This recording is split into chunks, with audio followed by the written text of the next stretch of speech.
오늘 본문의 말씀인 마태복음 24장 14절 말씀을 함께 다시 한번 읽도록 하겠습니다. 시작. 이 천국 복음이 모든 민족에게 증언되기 위하여 아멘, 아멘. 오늘부터 선교 행전, 사실 2024년도 이제 표어로 제가 삼고 기도하려고 하는데요. 선교 행전 시리즈 말씀으로 새롭게 시작합니다. 첫 번째 시간으로 따라하겠습니다. 우리 교회, 큰 목소리로 우리 교회 단기 선교. 네, 오늘 선교 행전에 추수 행전에서 선교 행전으로 가는 거죠. 추수 행전, 선교 행전으로 가서 우리 교회 단기 선교에 대한 말씀을 오늘 나누면서 저에게도 개인적으로는 선교를 정리해 보는 시간, 그동안에 있었던 시간들과 또 우리 짧게는 가깝게는 우리 겨울 단기 선교를 준비하는 시간, 그리고 좀 더 멀리 내다보면서 하나님께서 홍대 부르심 교회를 통해서 어떻게 이러한 선교 행전을 이루실 건지에 대해서 우리가 이 선교 행전 말씀 시리즈를 함께 나누면서 좀 우리 안에 좀 정리가 되어지고 하나님의 음성을 듣는 그런 시간 되기를 소망합니다. 다 한번 고개 드세요. 어깨 좀 펴시고, 네, 허리 펴시고, 네, 고개도 딱 드시고, 네, 저 보시고, 여러분 말씀 노트 왔다 갔다 잘 하시면서 말씀에 집중하면서 함께 잘 나누셨으면 좋겠습니다. 제가 개인적으로 단기 선교 경험을 생각나는 것만 한번 체크해 봤어요. 단기 선교를 몇 번 진행했었나. 여기서 단기 선교란 제가 팀원을 받든지 팀을 이끌어 가든지 그게 소그룹이든 뭐든 함께 단기 선교를 했던 경험을 제가 청년 때부터 한번 쭉 체크를 해봤어요. 해외 타문화권 단기 선교를 했더니 딱 30번 나오더라고요. 딱 30번.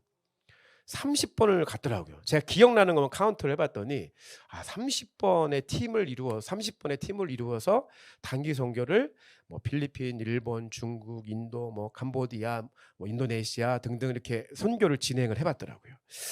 그러면서 적지 않은 시간이고 횟수인데 이 모든 시간들을 통해서 하나님이 무엇을 말씀하시는가, 그리고 그것이 개인적으로는 그렇게 하나님께서 단기 선교에 부르심을 주셨지만 동시에 그것이 홍대 부르심 교회까지 이어져서 하나님이 지금 무엇을 말씀하시는가에 대해서 한번 깊이 있게 생각하는 좀 그것을 말씀으로 한번 조명해 보고 싶은 그런 마음이 들었습니다. 어떤 유명한 목사님이 이렇게 고백했어요. 나는 선교에 목숨을 걸었다. 나는 선교에 목숨을 걸었다. 제가 이 그분의 고백을 따라하려고 하는데 도저히 제 입에서 이게 솔직히 제가 아직 그게 안 나오더라고요. 그래서 여러분과 함께 이렇게 고백을 하고 싶습니다. 따라하겠습니다. 나는 선교가 너무 좋다. 다시 한번, 나는 선교가 너무 좋다. 김소연 집사님 할렐루야. 선교가 너무 좋다. 이게 이제 나의 지금까지의 고백이 되는 것 같아요. 지난 30번 정도의 단기 선교를 한번 진행해 오면서 오늘도 여러분들 말씀 예배 끝나고 여러분의 그동안의 선교 경험들을 한번 정리해 볼 수 있는 시간들을 가지고 가면서 이러한 고백으로 이어져 가셨으면 좋겠어요. 다시 한번, 나는 우리로 해볼까요? 우리는 선교가 너무 좋다. 이게 여러분의 고백 되시길 예수님 여러분 축복합니다. 이게 막 짐이 되어지고 막 어려움이 되어지기 시작하면 그때부터 신앙의 밸런스가 무너져 버리는 거예요. 그래서 이런 고백으로 우리가 좀 한번 좀 나가봤으면 좋겠어요. 지금 시대는요. 따라하겠습니다. 지금은 선교 시대. 제가 이번 주에 우리 교단 목사님들하고 교제하는 특별히 준비하는 시간이 있어서 군산에 좀 내려갔더니 군산에 이제 계신 목사님하고 이제 교제하면서 이야기를 나누는 가운데 요즘에 그 드라마 중에 충청도 버전 드라마가 나와가지고 제가 충청도 사니까 야, 요즘에 충청도 드라마가 드디어 나와서 너무 재밌게 보고 있다고 하면서 그 드라마 뭔지 아시죠? 소년시대. 그래서 내가 얘기했죠. 거기에 흑거미에 어머니가 우리 교회 다니신다 그랬더니 뭐 흑거미, 그러니까 흑거미, 자기가 흑거미 너무 팬이라고 그러면서 충청도 시대가 왔습니다. 할렐루야. 충청도 분들 할렐루야. 네. 이 충청도 시대가 왔어요. 충청도 시대. 근데 우리의 믿음의 고백은 뭐냐면 따라하겠습니다. 선교 시대. 선교 시대가 온 거야. 제가 왜 그런지 한번 말씀을 통해서 한번 보도록 하겠습니다. 오늘 우리가 본문의 말씀인 마태복음 24장 14절 말씀 여러분 한번 외우셔도 너무 좋을 것 같아요. 선교를 준비하면서 특히 이번에 화목한 말씀나무 20번째 나무를 심으실 때, 말씀나무를 심으실 때 꼭 한번 이거 우리가 준비하면서 외웠으면 좋겠어요. 이 천국 복음이 모든 민족에게 증언되기 위하여 온 세상에 전파되리니 그제야 끝이 온다는 거예요. 네, 제가 여기 영어 성경으로 써놨죠. 이 마태복음 24장 14절의 말씀을 통해서 우리가 많은 것을, 이 한 구절의 말씀이지만 많은 것을 배울 수가 있어요. 첫 번째, 여러분 선교란 무엇인가? 여기 24장 14절 말씀을 통해서 쉽게 정리해보면 뭐냐면, 선교는 따라하겠습니다. 천국 복음이 전파되는 것. 선교는 다른 게 아니라 천국 복음이 전파되는 것이, 그게 바로 선교예요. 이 천국 복음이 블라블라블라블라 전파되리니, 할렐루야.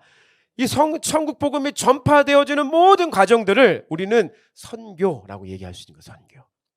그러면 그러한 선교의 역할들을 감당하는 사람, 선교 사람 뭐예요? 쉽게 얘기하면 천국 복음이 전파되도록 부르심을 받은 사람, 증언, 나아가서 그 부르심대로 천국 복음이 전파되도록 하는 사람, 그 사람이 선교사라는 거예요. 누구에게 라이센스를 받아서 선교사가 되는 것이 아니라, 성경은 우리에게 말씀해 주기를 선교란 천국 복음이 전파되는 것이고, 선교사란 천국 복음이 전파되도록 부르심 받고 그 부르심 받은 대로 합당하게 행동하는 사람이 바로 선교사다라고 말씀하고 있는 거예요. 이 모든 천국 복음, 이 선교의 대상은 누구에게로 향하고 있는가? 누구에게 향하고 있어요 지금? 모든 민족에게. 모든 민족에게. 선교는 누구에게로 향하고 있냐면 모든 민족에게 향하다. 영어 성경으로 보니까 all nations, 모든 나라, 모든 민족에게 향하고 있다는 거예요. 이 선교를 어떻게 할 수 있다고 말씀을 하고 있냐면, 여기에 증언해야 된대요. 증언은 영어로 testimony예요. testimony. 우리로 식으로 따지면, 쉽게 얘기하면 뭐냐면 간증이에요. 간증. 왜 천국 복음이 전파되어지는 그 방법으로 성경은 간증을 얘기하고 있는 거예요. 간증. 여러분, 간증이 뭐죠? 누군가 경험했던 경험을 누군가에게 소개시켜 주는 게 간증이 아니죠. 진짜 간증은 뭐예요? 내가 경험한 것을 누군가에게 알려주는 것이, 그게 간증이고, 그게 증언이고, 그게 테스트머니예요. 여러분, 선교지로 나아가는 사람에게 가장 필요한 것이 뭐냐? 그래서 나의 간증이 필요한 간증. 우리 홍대 부르심교회 프로그램 중에 하나가 마이 멜로디가 있듯이, 마이 멜로디가 뭐예요? 내 삶의 노래, 내 삶의 찬양, 내가 왜 이 찬양을 좋아하고 이 찬양을 사랑하는지, 내 인생을 담은 곡인지에 대해서 왜 이야기할 수 있냐면, 그 곡에 담겨져 있는 나의 테스트머니, 나의 간증이 있기 때문에 그래요. 그래서 여러분이 말도 안 되는 여러 가지 맹점들이 많이 있지만, 말이 의사소통하기 어려운, 타문화권 사람들과 얘기하기 어려운 부분이 있지만, 여러분이 어떻게든지 여러분의 삶의 행동이든 잠시 잠깐 어떤 모션이든지 간에 여러분들이 여러분의 간증을 사람들에게 나누어 줄 때, 그것이 바로 천국 복음이 전파되어지는 것이고요. 그것이 바로 선교라고 오늘 이 짤막한 한 구절의 말씀 속에서 우리에게 말씀해 주고 있는 것입니다. 이러한 테스트모니가 모든 민족에게 전해지게 되면 그것에 대한 결과가 우리에게 주어져요. 결과. 오늘 이 본문의 말씀에서 그 결과가 뭐라고 얘기하고 있어요? 끝이 온다는 거예요. 이 짧은 한 구절 말씀에 놀라운 말씀들이 많이 담겨져 있어요. 이러한 일들을 우리가 이루기 시작할 때, 이루어 나가게 되면 결국에는 어떠한 결과가 오냐면 끝이 온다는 거예요. 끝. 그 end will come, the end will come이 온다는 거예요. 그 마지막이 온다. 언제? 이러한 모든 증언들이 마치게 되면. 그래서 여러분, 우리가 이런 생각을 해볼 수 있어요. 하나님이, 여러분, 창조하신 하나님의 시간관은, 하나님이 창조하신 창조의 시간관은 알파와 오메가예요. 처음과 마지막이 있는 거예요. 시작이 있으면 끝이 있는 거예요. 그러니까 여러분 항상 기억하셔야 돼요. 하나님께서 창조한 시간은 알파와 오메가, 시작과 끝, 처음과 마지막이 있는 거예요. 근데 사탄이 만든 거짓 시간관이 있어요. 그게 뭐예요? 윤회사상이에요. 윤회사상. 돌고 돈다. 끝이 없어. 계속해서 시간은 돌고 돌아. 죽으면 다시 태어나. 자꾸 이걸 여러분 늘 말씀드리지만 지금 온 세상의 모든 그 문화라고 하는 옷을 입고 지금 끊임없이 사단이 윤회 사상을 지금 우리에게 다 주입하고 있어요. 불교의 윤회, 힌두이즘의 윤회 사상을 자꾸 우리에게 주입해요. 사탄이 만든 거짓 시간관이에요. 하나님이 창조하신 시간은 알파와 오메가예요. 오메가 끝이 있다는 거예요. 옛날 자동차 중에 아토지라고 있었어요. 아토지 알죠? 그 무슨 A to G예요. A to G. 알파와 오메가. 이 처음이 있으면 마지막이 있는 건데 그 마지막의 시간이 어떻게 이루어진다고 오늘 본문 말씀 얘기하고 있는 거예요? 선교를 통해서 마지막 시간이 끝이 다가온다. 끝이 온다라고 우리에게 명확하게 가르쳐주고 있는 거예요.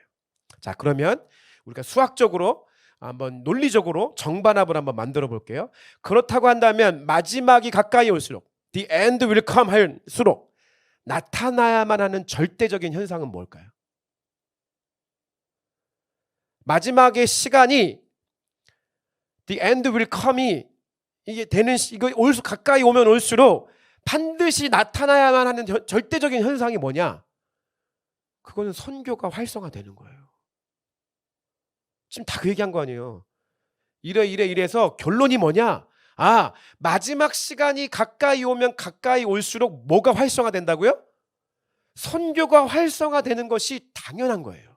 지금 우리는 어디를 가고 있어요? 끝으로 가고 있어요. 끝으로 가면 갈수록 여러분이 그 안에 선교의 열정이 있든 없든 그 안으로 들어오든 여전히 맴돌고 있든 밖으로 나가 있든지 간에 상관없이 주님의 시간이 가까우면 가까이 올수록 절대적으로 나타나야 되는 현상이 무엇이냐? 그게 바로 선교의 활성화라는 거예요. 그렇게 따진다고 한다면 초대교회인 예루살렘 교회가 우리가 생각하는 지상에서 가장 완벽했던 교회라고 이야기하지만 그 예루살렘 교회보다도 현재 지금 우리가 부족하지만 살고 있는 이 땅에 이 교회가 하는 선교가 더 활성화되어 있는 거예요. 활성화되어 있는 거예요. 홍대 부르심 교회가 다른 건 몰라도 예루살렘 교회보다 선교가 더 활성화되어야만 하는 거예요. 이게 주님의 계획이에요. 그게 지난번에 말씀 마지막으로 봤던 요한계시록 7장 9절에도 그대로 나와 있는 거예요. 함께 읽어있습니다. 시작. 이 일 후에 내가 보니 각 나라와 족속과 백성과 방언에서 아무도 능히 셀 수 없는 큰 무리가 나온다는 거예요. 왜요? 마지막 시간대잖아요. 이때 이 시간이. 요한계시록 7장 9절이 마지막 시간이거든요. 그 the end will come이 이미 와버린 그 시간을 얘기하는 거예요. 그 시간. 그 day, the day. 그 시간인데 그 시간에 각 나라와 족속과 백성과 방언 뭐예요? All nations 모든 민족이 다 주님 앞에 돌아오는 그 시간이 바로 마지막 시간에 정확하게 청사진으로 이렇게 말씀해 주고 있잖아요. 그렇기 때문에 우리가 마지막으로 가면 갈수록 절대적으로 이 땅 가운데 나타나야 되는 현상, 교회 가운데 반드시 주어져야 되는 현상, 그것은 무엇이냐면 선교에 대한 열정과 활성화를 가지고 우리가 더 많이 뛰어들게 되어 있다. 이것이 주님의 계획이다. 이것이 교회가 가야 될 반드시 가야 될 그 길이다. 마지막 때를 살고 있는 성도들이 가져야 될 당연한 삶의 자세이다 라고 우리에게 가르쳐주고 있는 것입니다. 그래서 여러분 비교할 수 없을 정도로 지금 전 세계는 선교가 끊임없이 활성화되고 있습니다. 끊임없이. 우리가 알게 모르게 끊임없이 오늘도 여러분 초대교회에서 박해받아 순교한 순교자들보다 오늘날 예수 믿는 것 때문에 순교하는 순교자들이 더 많다라는 보고가 많아요. 우리가 너무 평안한 삶을 살고 있어서 그렇지 조금만 나가면 정말 목숨 걸고 신앙생활을 해야 되는 사람들이 너무 많은 거예요. 너무 많은 거예요. 그래서 여전히 선교는 계속해서 더 많이 어제보다 오늘, 오늘보다 내일 더 많이 활성화돼야 되는 거예요. 그래서 우리는 다시 한번 이렇게 고백할 수 있는 거예요. 따라하겠습니다. 지금은 선교 시대. 지금은 선교 시대를 살아가는 거예요. 근데 여러분 주의해야 될 사항이 있어요. 뭐냐면 다른 선교가 있어요. 진짜가 있으면 가짜가 있는 법이죠. 진짜가 있으면 가짜가 있는 법인데 참 안타까운 건 뭐냐면 진짜보다 가짜들이 더 열심히야. 그게 문제야. 그게 진짜보다 가짜들이 더 열심히 한다는 게 문제예요. 여러분 전 세계 80억의 인구 가운데 80억의 인구 가운데 약 19억 명의 사람이 누구냐면 모슬렘이에요. 모슬렘. 전 세계 80억의 인구 가운데 지금 현재 약 19억의 인구가 모슬렘 사람이에요. 모슬렘 사람. 한번 표를 한번 보여주실까요? 표를 보시면 전 세계 인구가 우리가 모슬렘 하면 어디를 떠올려요? 모슬렘 국가 하면 딱 어디가 먼저 떠올라? 이란, 이라크 막 이렇게 떠오른단 말이야. 근데 표를 보세요. 전 세계 10대 국가의 분포도를 보면 1위가 어디야? 1위가 인도네시아예요. 1위가. 2위가 어디예요? 파키스탄이에요. 3위가 어디예요? 인도. 4위가 방글라데시. 5위가 이집트. 6위가 나이지리아. 7위에 가서야 지금 우리가 생각하고 있는 모슬렘 국가의 한 중심이라고 생각하는 이란, 터키 나오는 거예요. 그리고 아직까지 우리가 보면 대부분의 나라들이 다 지금 거기에 있지 않아요. 다 이 중동에 있는 게 아니라 중동아시아에 있는 것이 아니라 지금 뭐 인도차이나 동남아시아 이런 아시아에 사실 모슬렘이 더 많이 국가가 분포되어져 있어요. 우리 한 가지 생각해 볼 게 뭐 있을까요? 이 나라들의 특징이 뭐예요? 다 못 살아. 미안한 말이지만 못 사는 나라예요. 모슬렘 국가가 모슬렘이 가지고 있는 신앙 가치관과 신앙의 정신은 그 나라가 풍요롭게 인권 안에서 온전하게 살아갈 수 있을 만한 뒷받침이 될 만한 종교적 가치관이 그들의 신앙의 가치관이 전혀 뒷받침되어 있지 않아요. 이게 여러분 되게 심각한 문제예요. 이 모슬렘이라고 하는 부분들이 굉장히 심각한 부분인데 왜냐하면 유럽의 기독교 국가들의 현재 상황들을 보면 다음 사진만 보여주시면 이 사람이 누군지 아세요 여러분?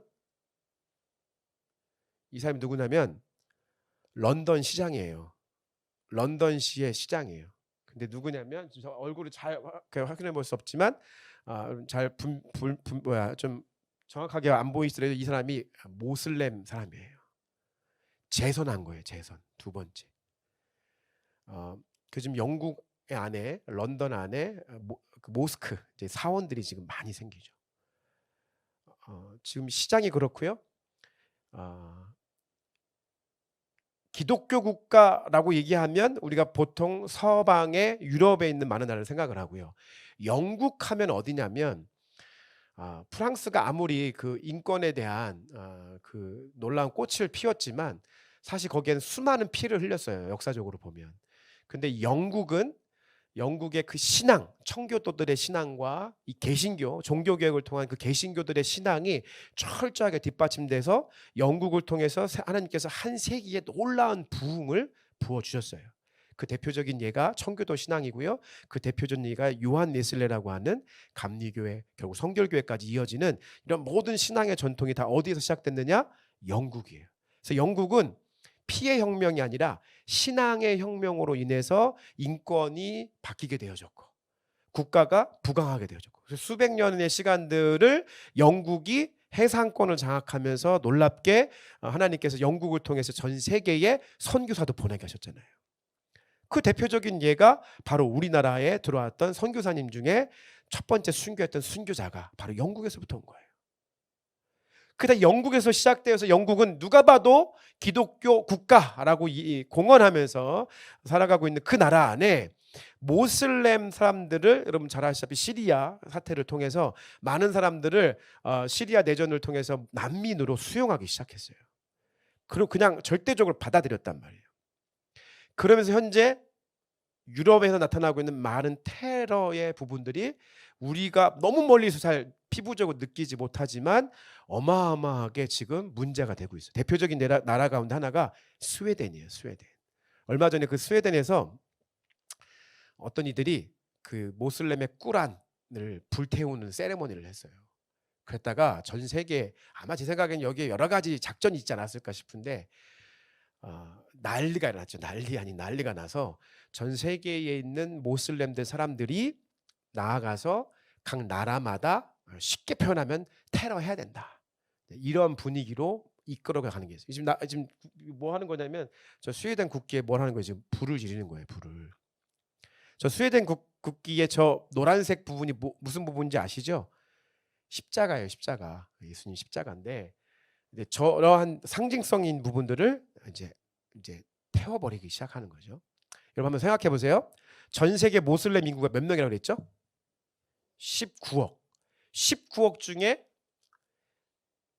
과격한 모슬렘 사람이 1%만 전 세계에 있다고 생각해 봐요. 19억 명 중에 1%면 1,900만 명이에요.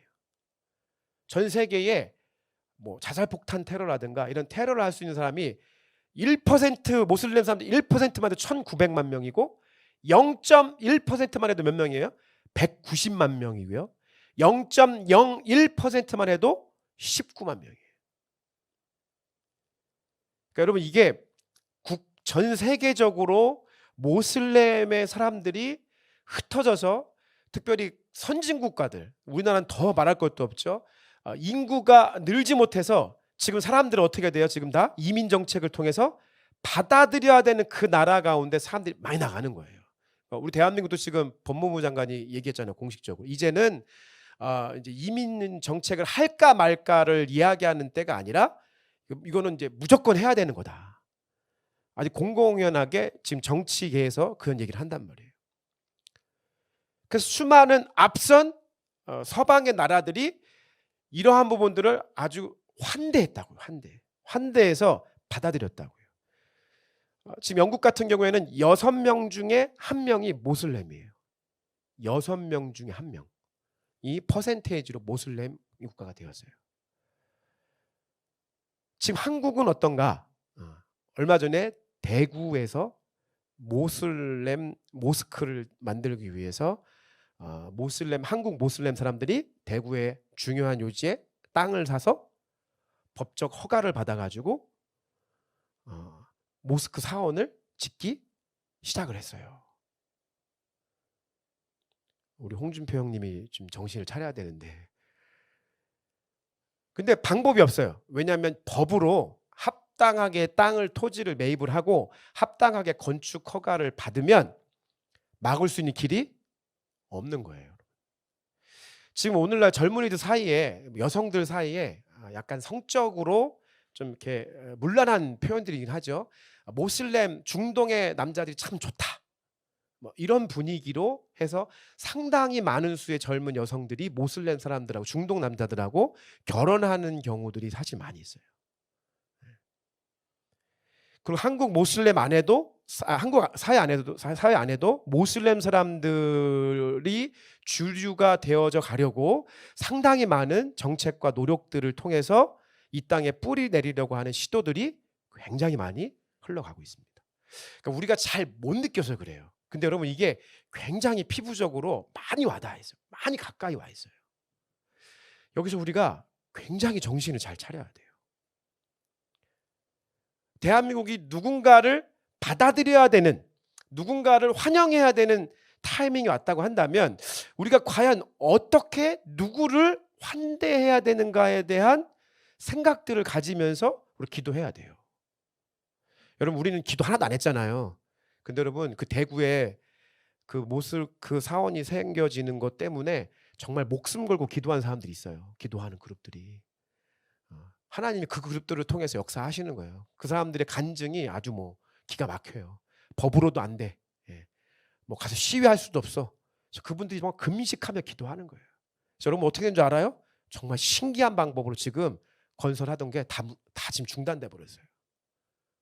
하나님의 방법은 기도하는 사람을 통해 이루어지는 거예요. 지금 우리가 정신 차리고 이걸 바라볼 수가 있어야 돼요. 그렇다고 한다면 지금 하나님이 마지막 때가 가까이 올수록 선교가 활성화되는데, 교회의 선교가 활성화되는데 동시에 지금 사단의 선교 활동도 활성화되고 있다는 거예요. 우리는 이 치열한 선교의 싸움을 하고 있는 시대를 살고 있는 거예요. 특별히 우리가 대한민국 사회만 놓고 봐도 지금 우리가 어떻게 이 대한민국 안에서 하나님 나라를 이루냐 이루냐, 지금 사실 이 치열한 싸움의 이 한가운데 있다는 것이죠. 그래서 우리 교회 단기 선교는 우리 교회 선교는 홍대 부르심교회 선교의 방향은 어디로 가야 되는가에 대해서 우리가 고민을 해보자는 겁니다. 우리 헥터 형제가 와서 지금 잘 한 석 달의 시간들을 지내고 돌아갑니다. 돌아가고 우리가 지금 기도하는 것은 뭐예요? 지금 다시 올 수 있도록 기도하는 거예요. 여러분 기도해야 됩니까? 안 해야 됩니까? 그러니까 여러분 진짜 하셔야 돼요. 헥터 형제 밥 한 끼 사주는 거 되게 중요한데 더 중요한 건 제가 지금 하나님 앞에 계시적으로 받은 하나님 마음이 뭐냐면 이러한 필리핀의 형제들이 한국 사회로 들어올 수 있도록 우리가 환대해야 된다라고 주님께서 말씀하시는 거예요. 여러분 굉장히 중요합니다. 왜냐하면 저는 그동안 굉장히 고민이 많았어요. 제가 30번 정도의 단기 손님 갔다 그랬잖아요. 대부분이 필리핀이에요. 그리고 형제들 만났고 사역들 많이 했어요. 냉정하게 선교학적으로 분류를 하면 필리핀은 그렇게 선교가 필요한 나라가 아닙니다. 구제 필요하고 뭐 이런 여러 가지가 있는데 이렇게 냉정하게 얘기하면 많이 필요한 나라는 아니에요. 필요하지만 절대적으로 필요한 것은 아니에요. 분류하자면 가장 선교하기에 참 여러 가지로 쉬운 나라 중에 하나예요. 그런데 그동안에 하나님이 끊임없이 여기를 가게 하셨는가? 그동안 왜 여러분들 뭐 많이 가셨잖아요. 왜 끊임없이 이렇게 하나님께 씨를 뿌리게 하셨는가? 여러 가지 좋았던 시절도 있었지만 어려움을 겪으면서까지 왜 이것을 가게 하셨는가라고 하는 것을 요즘에 제가 하나님 앞에 머무르며 기도하는 가운데 깨닫게 되는 것은 바로 이거예요. 모슬렘 사람을 대한민국 땅에 들어오게 할 거냐? 믿음의 형제들이 한국 땅에 들어오게 할 거냐? 법의 망에 의해서 살펴보면 믿음의 형제들이 우리 특별히 필리핀 형제 자매들이 한국에 들어오는 것이 굉장히 어려워요. 제가 적나라하게 여러분에게 설명을 좀 드려볼게요. 저는 필리핀 형제 자매들이 왜 그동안 한국 사회에 잘 못 들어오는가? 왜 대학생, 학생으로 비자 받기 이렇게 어려운가? 왜 근로하는데 여러분 주변에 보면 외국인 근로자들 보면 필리핀 형제 자매들이 별로 없어요. 찾아보기가 힘들단 말이에요. 왜 그럴까? 이제 생각하다가 한 달이 건너 알게 된 이제 진짜 정보, 국정원급에서 이제 분석한 결과예요. 그 결과가 뭐냐면 중간에 누가 껴있냐면 나쁜 한국 브로커들이 있는 거예요. 이 사람들이 중간에 딱 끼어서 이 사람들이 한국에서 근로하거나 한국에서 공부하러 들어오려고 하려면 기본적으로 여러분 저와 알듯이 은행 잔고 증명이 필요해요. 그거를 위해서 중간에서 선한 브로커도 있지만 나쁜 브로커들이 있는 거예요. 이 사람들에게 돈을 빌려줘요. 그리고 그 사람의 집을 담보로 잡든지 아니면 주변에 친척까지 다 찾아가서 담보받을 걸 다 담보로 잡아요. 그리고 이자가 35%씩 받는다는 거예요. 제가 이제 지난번에 군산에 있는 한 대학교를 갔어요. 그 대학교에서 그 교수님 만나서 외국인 유학생 담당하는 교수님하고 얘기를 하는데 그 교수님이 입에 막 거품을 물면서 뭐라고 하는 거예요. 뭐라고 얘기했냐면 저 목사님 솔직히 말해서 동남아시아에 있는 학생들이 한국으로 유학 올 수 있습니까? 이 아시아 국가 중에서 자기 힘으로 한국에 유학 올 수 있는 사람 있습니까? 아무도 없다는 거예요. 왜? 그 돈 마련 못하니까. 유일하게 중국 사람만 돈 마련할 수 있어서 중국 사람만 한국에 유익이 많이 오는 거라고. 나머지 사람 어떻게 하냐? 다 이런 브로커들 껴가지고 다 나쁜 짓 하는 거예요. 죄송해요. 이렇게 강단에서 여기서 깡패 짓 하는 거예요. 깡패 짓. 한국 사람들이 깡패 짓 하는 거예요. 그러면 이자만 35% 받는 거 아니에요? 그 사람들이 한국으로 학생으로 유학으로 왔어요? 그러면 이제 뭐 해야 돼요? 그거 어떻게 해야 돼요? 돈을 갚아야 돼요. 얘네가 공부할 수 있어요? 없어요? 못해요. 그러니까 뭐 하는 거예요? 다 불법 체류자들에서 도망가는 거예요. 그래서 일하는 거예요. 그래서 다 도망가는 거예요. 그럼 이 깡패 집단이 또 어떻게 하는 줄 아세요? 이 애들에게 뭘 알선해줘요? 일할 수 있는 일자리를 알선해줘요. 그걸 뭐 받아요? 일자리 알선했으니까 또 수고비 받는 거예요. 그럼 이 사람들이 다 불법 체류자니까 오래 있을 수 있어요? 없어요? 못 있죠. 그러니까 다음으로 빨리빨리 또 넘겨요. 그럼 또 뭐 해요? 또 받는 거예요. 끊임없이 이러한 작업으로 이 사람들의 발목을 붙잡고 있는 거예요. 제가 우리 헥터한테 얘기했어. 너 진짜 감사해야 된다. 이런 설명을 해주고, 지금 저 형제가 할 수 있는, 여기 안전하게 들어올 때 필요한 재정을 우리가 서포트 해주고 빌려주고, 또 여기서 일할 수 있도록, 또 비자를 받을 수 있도록, 우리를 통해서 안전하게 여기에 기거할 수 있도록 해주는 모든 작업들, 이 작업들이요, 여러분 정말 이런 사람들에게는 너무나 큰 블레싱이라는 거예요. 그래서 너 하나님한테 감사해라. 그리고 부르심 교회에 감사해라. 여러분, 이런 시간들을 통해서 거시적인 안목에서 대한민국 땅을 바라봤을 때 10명의 모슬렘 사람들이 이 땅에 들어와서 시민권을 획득해서 있는 것과 우리 믿음의 형제이들인 헥터 형제, 다음 지금 라파엘 형제, 다음 그다음 사브리나 자매, A급들은 다 데리고 오는 거야 우리가. 좀 A급도 다 데리고 와. 그래서 무너져가는 우리 홍대 부르심께 좀 살리라고 A급 다 데리고 오는 거야. 우리의 이런 믿음의 형제들이 10명 오는 것과 난민이지만 불쌍하지만 모슬렘 사람 10명이 오는 것과 비교할 수 있습니까? 없습니까? 비교할 수 없는 거예요. 지금 하나님이 우리를 통해서 지금 그런 작업을 시키는 거예요. 하나님이 저희를 통해서 지금 그러한 일들을 하게 하시는 거예요. 좀 더 우리가 기도하며 지켜봐야 되고, 저는 지금 굉장한 영적 싸움을 이미 시작됐구나를 느끼는 부분 중에 하나인데, 하나님이 저희를 통해서 데려오는 필리핀의 사람이면 이 땅에 한국에 있는 학교와 지자체와 기업들이 그들을 환대해 주겠다는 거예요. 할렐루야. 환대해 주겠다는 거예요. 지금 멀어서 문제긴 하지만 하나님께서 우리 현아자매의 마음을 좀 알라고 저한테 말씀하시는지 모르겠지만 창원에 있는 어떤 대학교가 저희를 환대하는 거예요. 환대. 저희가 그 학교에 들어가면 저희를 통해서 믿음의 이 필리핀 형제자매들을 데려오기만 한다고 한다면 다 해주겠다는 거예요. 채플실도 열어주고, 근데 크리스천 학교는 아닌데 이제 예배드릴 수 있는 장소 열어주고, 저희를 통해서 오는 학생들이면 기숙사비도 공짜로 해주고, 할렐루야.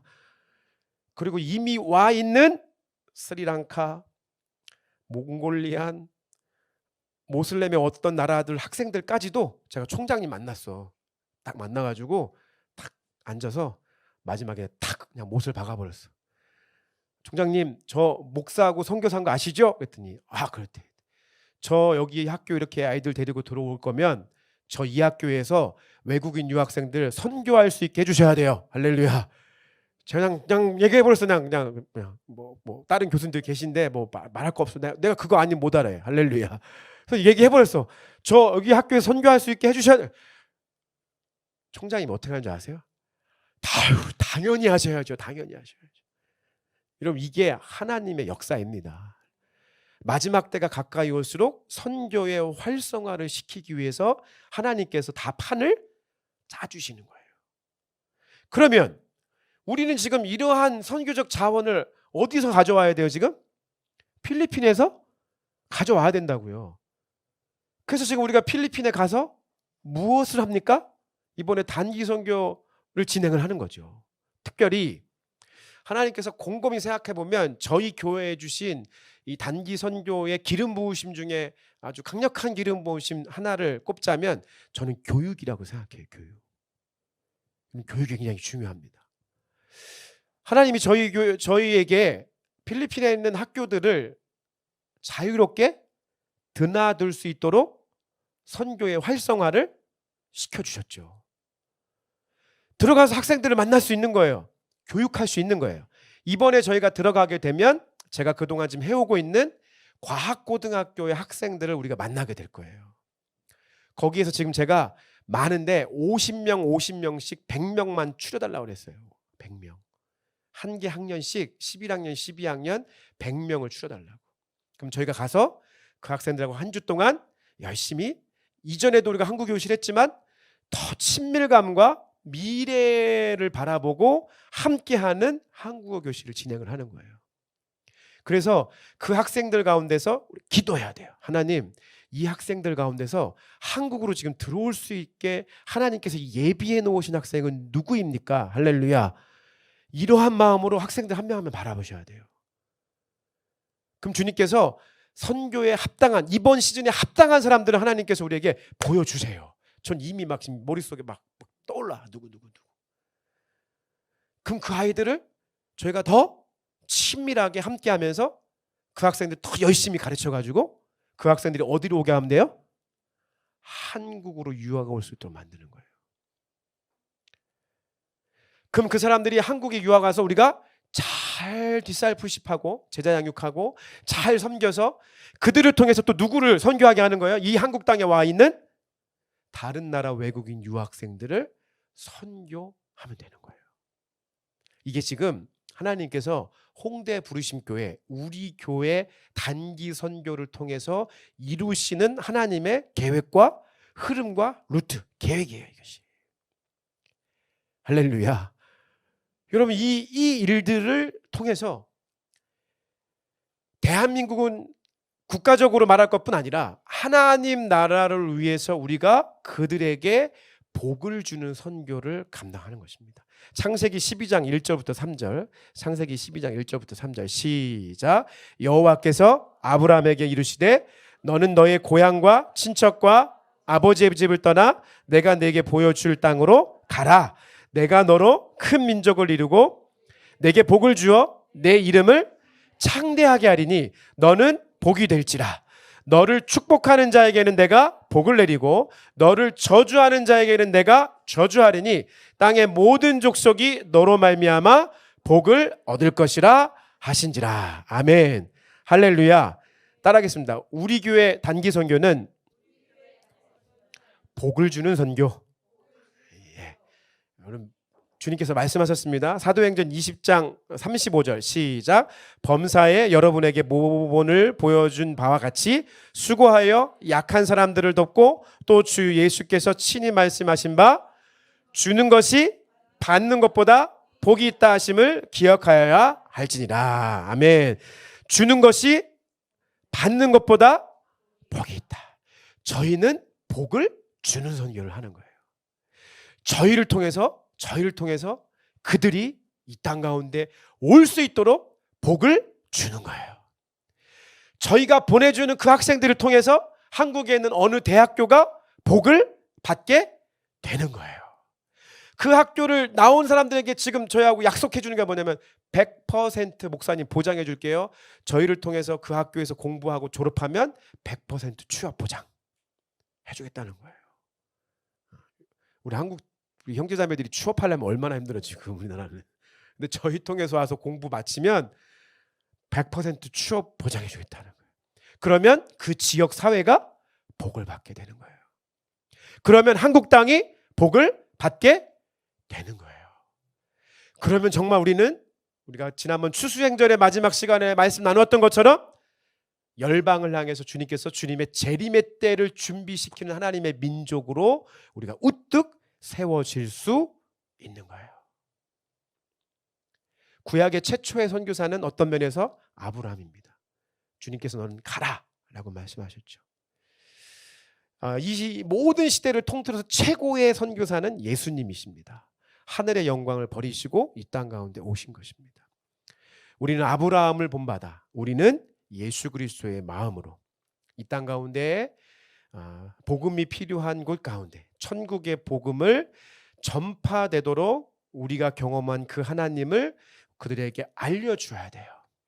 그것이 바로 홍대 부르심교회의 사명인데 이번 우리 교회 단기 선교를 통해서 여러분이 만나는 학생 한 명 한 명들이 이 땅에 올 수 있는 이러한 가능성을 가지고 이 땅 가운데 들어올 수 있는 하나님의 사람이 될 것이다 믿고 그 믿음으로 기도하면서 우리 교회 단기 선교를 준비하시는 저와 여러분 되시길 예수님의 이름으로 축복합니다.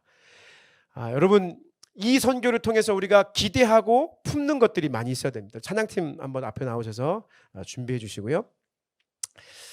우리가 이 선교를 통해서 준비되어야 될 것이 참 많습니다. 여러분, 구약에서는 이것을 복으로 표현했는데, 제가 늘 말씀드리지만 구약의 복은 신약의 복음입니다. 복음. 구약의 복은 신약의 복음을 얘기해요. 우리가 이 시대에 이 세상의 사람들에게 복을 전해준다고 하는 것은 복음을 들려줄 수 있도록 하는 모든 우리의 단기 선교의 시간들이 되는 것입니다. 이 시간에 우리가 다시 우리가 단기 선교를 준비하는 시즌으로 주님 앞에 나아갑니다. 선교의 행전으로 나아가려고 하는 귀한 시간 가운데 있습니다. 주님 앞에 이러한 준비되어지는 모든 과정들과 만들어지는 모든 사역들 하나하나가 이곳을 향하고 있구나 라고 하는 사실들을 잘 깊이 기억하시면서 우리가 함께 준비하는 시간 되셨으면 좋겠습니다. 가능하시다면 다 같이 함께 자리에서 일어나셔서 함께 우리 찬양하시면서 우리 기도하시도록 하겠습니다. 창조의 아버지, 그 섭리 보이사 택하신 세대 일으키어 이 땅을 고치소서. 주의 크신 능력, 주의 크신 능력, 만물이 사모하니 만물이 사모하니 성령의 기름을 부어주사 이 시간 임하소서. 주 영광 여기 임하사, 주 영광 여기 임하사 열방 향해 그 빛 비추소서. 주의 얼굴 구할 때 주의 향기 머무소서. 창조의 아버지,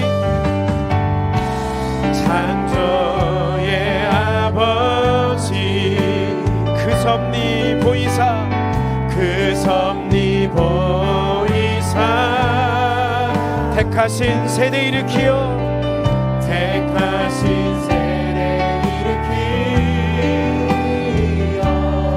이 땅을 고치소서. 주님을 바라보십시다. 주의 크신 능력,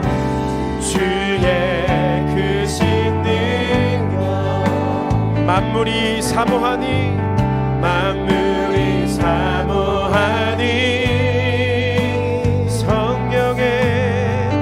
성령의 기름을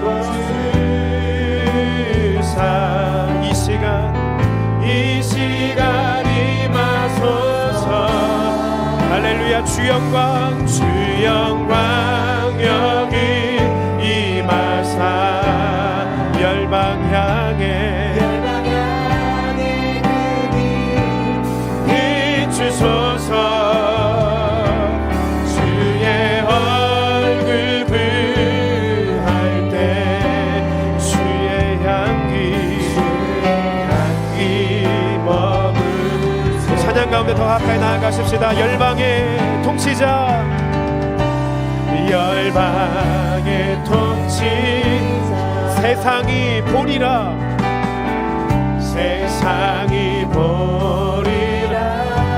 신실한 주의 약속으로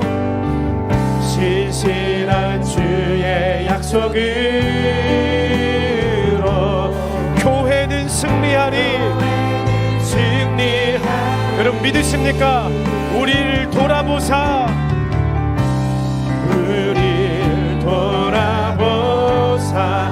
강건케 하소서.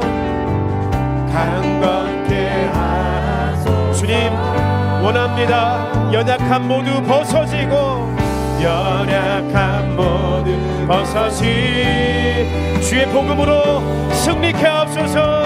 승리케 하옵소서. 할렐루야. 주 영광 여기 임하사 열방 향해 그 빛 비추소서.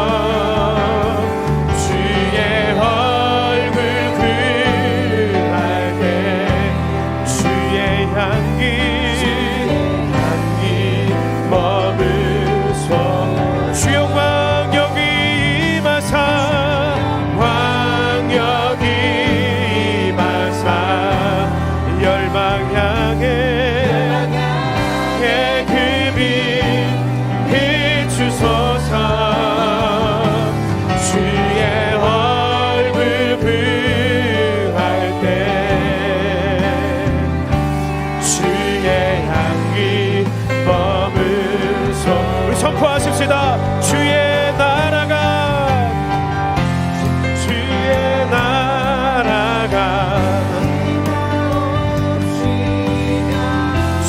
주님의 뜻이 이 땅 가운데 영광 보이소서. 다시 한번 주의 나라가 임하옵시며 주의 나라가 주님의 뜻이 선포합시다. 이 땅 가운데 영광 보이소서. 영광 보이소서. 주 영광 주 영광 여기 임하사 열방 향해 그 빛 비추소서. 주의 얼굴 그할 때 주의 향기 주님을 향하여 두 손 높이 들고 주 영광 여기 임하사